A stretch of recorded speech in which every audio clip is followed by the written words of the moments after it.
Hello guys, welcome back to my channel. मुझे उम्मीद है वो टॉप स्टूडेंट तुम्हारा बॉयफ्रेंड नहीं है। यह सुनकर होंगे घबरा गई और तुरंत मना करने लगी, दिल ही दिल में दुआ करते हुए कि ऐसा ना हो। फिर जब उसके भाई ने कहा कि वो तो मजाक कर रहा था, तो उसने चैन की सांस ली। लेकिन सिर्फ 3 सेकंड बाद उसे फिर से एम्बैरेसमेंट महसूस हुई। उसी दोपहर वो ल्यूजुंग से कॉफी शॉप में मिली।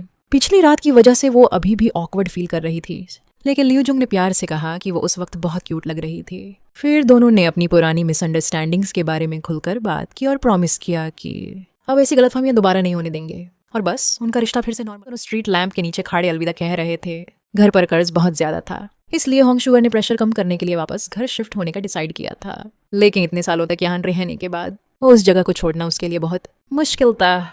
उसने उदास होकर कहा, तो क्या सच में यहाँ सब कुछ खत्म हो रहा है? ल्यूजुंग के वामजावा ने उसके दिल को सुकून दिया। फिर होंगे ने अपने बैग से एक वॉच निकाली और ल्यूजुंग को दे दी। वह उस घड़ी जितनी महंगी नहीं थी जो उसके अपने हाथ में थी, लेकिन फिर भी ल्यूजुंग अनएक्सपेक्टेडली इमोशनल हो गया, क्योंकि डेट के दौरान ल्यूजुंग ने उस वॉच को बस एक बार देखा था और फिर भी होंगशुएर को वह बात याद रही। ये देखकर ल्यूजुंग इतना भावुक हो गया कि उसने तुरंत आगे बढ़ लगा लिया। घर पहुंचते ही ल्यूजुंग ने बिना देर किए वह घड़ी पहन ली। अगले दिन वह खुशी खुशी क्लास के बाद होंगशू को लेने पहुंचा, लेकिन उसे अंदाजा नहीं था कि आगे क्या होने वाला है। जैसे ही ल्यूजुंग वहां पहुंचा, उनकी मुलाकात अचानक एक पड़ोसी से हुई जिसने पुलिस को बुलाया था। पता चला कि कुछ दिन पहले वाला खतरनाक पीछा करने वाला आदमी अभी भी आसपास घूम रहा था। सुरक्षा के लिए ल्यूजुंग ने तुरंत होंगुए को अंदर जाने के लिए कहा। आसपास सावधानी से देखने के बाद उसने अपनी चिंता जाहिर की, जिससे होंगे साफ तौर पर घबरा गई। उसे डरा हुआ देखकर ल्यूजुंग ने सुझाव दिया कि वह रात यहीं रुक जाए ताकि उसकी सुरक्षा कर सके। और इसी तरह वह उस रात होंगुए के घर रुक गया। घर के अंदर पहुंचते ही होंगुए बहुत घबराई हुई और असहज थी। आखिर यह पहली बार था जब वह किसी लड़के को अपने घर लाई थी। बिस्तर पर बैठकर वह अपनी घबराहट छिपा नहीं सकी। माहौल हल्का करने के लिए उसने पूछा कि क्या वे टीवी देखें। ल्यूजुंग मुस्कुराया और मान गया। होंगुए जल्दी से अलमारी खोलकर पुराना टीवी निकाल लाए, जिसे उसने काफी समय से इस्तेमाल नहीं किया था।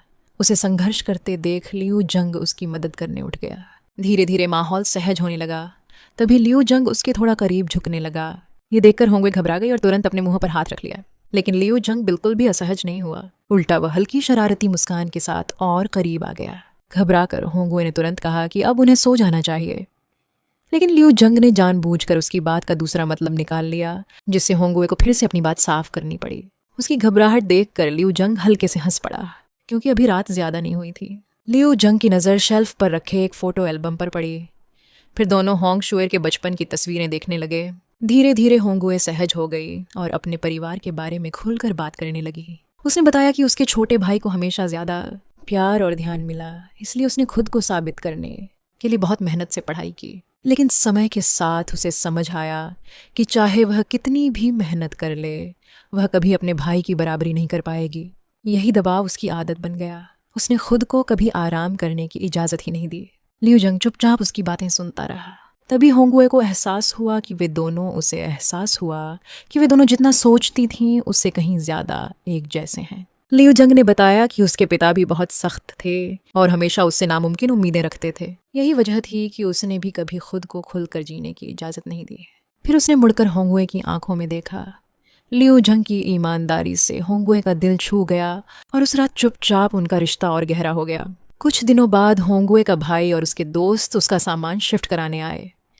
उसे लगा कि सबके लिए जगह कम पड़ेगी, इसीलिए वह घर जल्दी पहुंचकर सब ठीक करने चली गई। लेकिन जैसे ही उसने दरवाज़ा खोला, उसका सामना उसी खतरनाक पीछा करने वाले आदमी से हो गया। डर के मारे वह भागने की कोशिश करने लगी, लेकिन उसने उसका गला पकड़ लिया। उसी समय ल्यूजुंग वहां पहुंच गया और उसने सब देख लिया। उसे देखते ही वह आदमी भागने लगा, लेकिन जाने से पहले उसने ल्यूजुंग को एक डरावनी नज़र से देखा, जैसे उसे चुनौती दे रहा हो। बिना एक पल गंवाए ल्यूजुंग दौड़कर होंगशुएर को उठाकर सुरक्षित अंदर ले गया।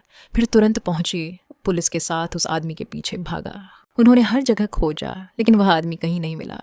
वह पास ही छिपा हुआ था और मन ही मन सोच रहा था कि वह बच गया। लेकिन तभी ल्यूजुंग ने अचानक उसे पकड़ लिया और जोरदार लात मारकर जमीन पर गिरा दिया। असल में पहली घटना वाले दिन ही होंगशुएर को महसूस हुआ था कि कोई आसपास छिपा हुआ है। उस समय ल्यूजुंग ने सोचा था कि वह बस ज्यादा डर रही है, लेकिन अब जब उसे समझ आया कि होंग शुएर सही थी तो उसका अंधेरा और हिंसक रूप फिर सामने आ गया। यह सोचकर कि होंग शुएर को चोट पहुंची, वह खुद को रोक नहीं पाया और उसने उस आदमी को बुरी तरह पीटना शुरू कर दिया। लेकिन लिू जंग को यह नहीं पता था कि वह जो